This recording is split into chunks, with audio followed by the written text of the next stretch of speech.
So people with no empathy will kill. Will kill. And today they're just out there accepting, justifying, and celebrating violence. It's only a short step away from committing violence.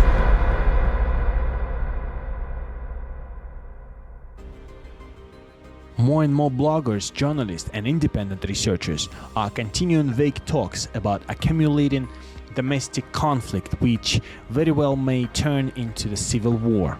On the eve of the first civil war, the most intelligent, the most informed, the most dedicated people of the United States could not see it coming.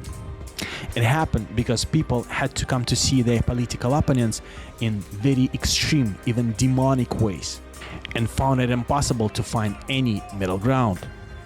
Yes, there's a revolution going on. We're living through it right now. But because it's America, that revolution will never entail the killing of a lot of people. All revolutions end up killing a lot of people, but ours won't somehow. What do you think?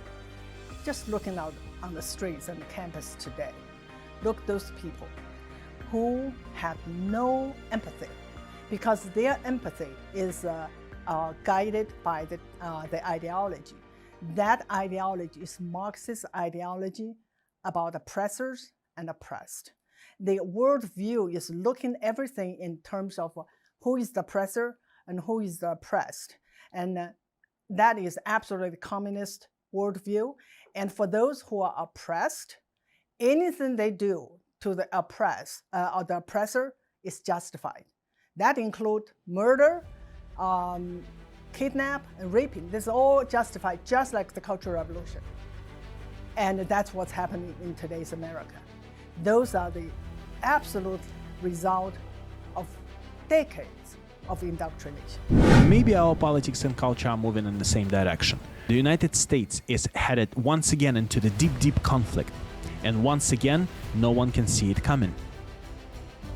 So people with no empathy will kill. Will kill. And today they're just out there accepting, justifying, and celebrating violence. It's only a short step away from committing violence. Those kids in China that killed their principal, their teachers, they're not monsters. They're not. They were, actually, most of them were from very prestigious universities and high schools. You know, I mean, the parallels are unbelievable. Unbelievable. And they So the Chinese Harvard was more radical than the Chinese HVAC repair school. Absolutely. Yeah. Absolutely. The Cultural Revolution started in Tsinghua and Beijing University, the top of the top. And the Red Guards that committed murders were the best of the best, supposedly. And then they kill. And there's one short step that we'll see this happen if we don't stop it. The political problems are both structural and immediate. The crisis is both long-standing and accelerating. The American political system became so overwhelmed with anger that even the most basic tasks of the government are becoming increasingly impossible to do. Do you think that the concept of civil war is capable of happening in the States anytime soon, or not in America? Not the way the founders created it. I've read a lot of American Civil War history, and the feel and the vibe in the country, and yeah, some of that feels like it would today. But here's the thing: a civil war would not necessarily be. It's really going to be rural versus urban. That's the difference. It's not a regional. It's not a north versus south. It's rural. It's rural versus urban is where this divide is, which is a very different equation. Tell me more. Trump won in 2016. Trump won like 3,100 counties. Hillary Clinton won like 80.